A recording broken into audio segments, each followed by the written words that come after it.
తిరుపతి అలిపిరి వద్ద Mumtaz 5 star hotel నిర్మాణాన్ని రద్దు చేస్తున్నట్లు సీఎం చంద్రబాబు నాయుడు ప్రకటించారు. ప్రభుత్వ ప్రకటనలపై హిందూ ధర్మ పరిరక్షణ సమితి సభ్యులు హర్షం వ్యక్తం చేశారు. హోటల్ నిర్మాణంపై తాము చేపట్టిన ధర్నాలు, నిరసనలను గుర్తు చేసుకున్నారు. కూటమి ప్రభుత్వం అధికారంలోకి వచ్చిన తర్వాత మంచి నిర్ణయం తీసుకుందని అంటున్నారు. మరింత సమాచారం తిరుపతి నుంచి మా ప్రతినిధి జేజీ రామ్ అందిస్తారు.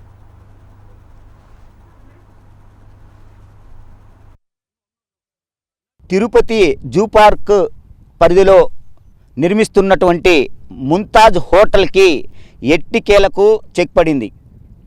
నిన్నటి దినం తిరుమల శ్రీవారి దర్శనార్థమై తిరుమలకు వచ్చినటువంటి ఏపీ ముఖ్యమంత్రి నారా చంద్రబాబు నాయుడు ఇవాళ మీడియాతో తిరుమలలో మాట్లాడారు. ముంతాజ్ హోటల్కు ఇచ్చినటువంటి నిర్మాణ కట్టడాలను పూర్తిగా నిలిపేశామనేటువంటిది కూడా ఆయన మీడియా ముందు చెప్పడం జరిగింది. దీనికి సంబంధించి హిందూ పరిరక్షణ సమితికి సంబంధించినటువంటి నాయకులు అయితే ఉన్నారు. అంటే ఈ యొక్క చంద్రబాబు నాయుడు ప్రకటించినటువంటి ప్రకటనకు ఏదైతే హర్షాతి రేఖలు వ్యక్తం చేసేటువంటి సిచ్యువేషన్ ఉంది. అంటే ఏంటి అనేది మొదటి నుంచి కూడా వీళ్ళు ఇక్కడ ఈ యొక్క ముంతాజ్ హోటల్ను పూర్తిగా నిలిపివేయాలి, ఈ యొక్క కట్టడం ఇక్కడ చేయకూడదు, ఇది తిరుమల తిరుపతి దేవస్థానానికి సంబంధించినటువంటి అతి పవిత్రమైనటువంటి స్థలం అనేటువంటిది వీళ్ళందరూ కూడా వేణులా కొనియాడినటువంటి సిచ్యువేషను. అంటే మన దగ్గర ఈ యొక్క హిందూ ధర్మ పరిరక్షణ సమితికి సంబంధించినటువంటి నాయకులు ఉన్నారు. అంటే ఏ విధంగా దీని మీద ఉద్యమం చేశారు ఏంటనేది వాళ్ళ మాటల్లోనే తెలుసుకునేటువంటి తెలుసుకునేటువంటి ప్రయత్నం అయితే చేద్దాం. సార్ చెప్పండి, ఈ యొక్క హిందూ ధర్మ పరిరక్షణ సమితి ఈ యొక్క హోటల్ని పూర్తిగా నిలుపుదల చేయాలి, ఇలాంటి హోటల్ ఇక్కడ ఏర్పాటు చేయకూడదు అనేటువంటిది మీరు మొదటి నుంచి కూడా గలమెత్తినటువంటి పరిస్థితి. ఇవాళ పూర్తిగా దీనికి బ్రేక్ పడింది.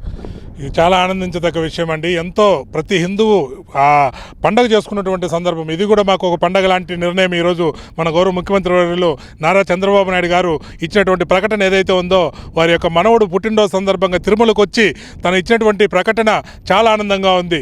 ఎందుకంటే ఇది తిరుమల తిరుపతి పవిత్ర పుణ్యక్షేత్రం. ఇదే తిరుమల ఘాటు మీద మన చంద్రబాబు నాయుడు గారు పునర్జన్మ లభించింది. అలాంటి చోట తన వారసుడైనటువంటి మనవడు దేవాన్స్ పుట్టినరోజున ఇక్కడికి వచ్చి తిరుమల పాదాల చెంత కడుతున్నటువంటి అన్యాక్రాంతంగా కడుతున్నటువంటి ఇచ్చినటువంటి నిర్ణయం ఏదైతే ఉందో ఇది చాలా ఆనందించదగ్గ విషయం. మేము స్వామీజీలతో దాదాపు 250 మంది స్వామీజీలతో మేము ఎప్పుడైతే ఆమర నిరాహార దీక్ష మొదలు పెట్టామో ఆ తర్వాత 2 రోజులకంతా కూడా ఈ పని ఇక్కడ ఆగిపోవడం జరిగింది. మా మొరని ఆలకించాడు మన కలియుగ వెంకటేశ్వర స్వామి. మేము చేసినటువంటి ఆ పోరాటంతో వీళ్ళు పని ఆపేయడంతో మాకు ధైర్యం కలిగింది. తర్వాత ప్రభుత్వం కూడా దీని మీద ఆలోచిస్తున్నామని చెప్పడం చాలా ఆనందం వేసింది. ఆ నిర్ణయం మళ్ళీ 4 రోజుల క్రితం మన పుంగనూరు నుంచి వచ్చినటువంటి రాజకీయ పార్టీ ఒక నాయకుడిగా ఉండి రామచంద్ర యాదవ్ గారు స్వామీజీలతో కలిపి పాదయాత్రగా వెళ్లి తిరుమలకి అఖిలాండం వద్ద నిరసన తెలియజేశారు. ఒక పార్టీ నాయకుడుగా ఉండి ఎవరు కూడా ధర్మం కోసం రాలేదు, ఆయన నిలబడ్డాడు. కాబట్టి ఆయన కూడా మేము ధన్యవాదాలు తెలియజేస్తున్నాము.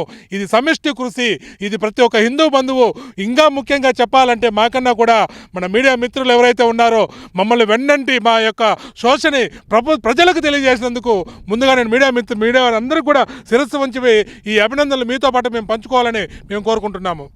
అంటే మొత్తం మీద మనం ఇక్కడ చూసుకున్నట్టయితే తిరుమల తిరుపతి దేవస్థానానికి సంబంధించి బోర్డు ఎప్పుడైతే ఏర్పాటయిందో ఆ యొక్క బోర్డు ప్రప్రథమంగా జరిగినటువంటి సమావేశంలో కూడా బిఆర్ నాయుడు టీటీడీ చైర్మన్ అయిన తరువాత ఈ యొక్క నిర్ణయాన్ని కూడా ప్రభుత్వానికి సిఫార్సు చేస్తారని చెప్పారు.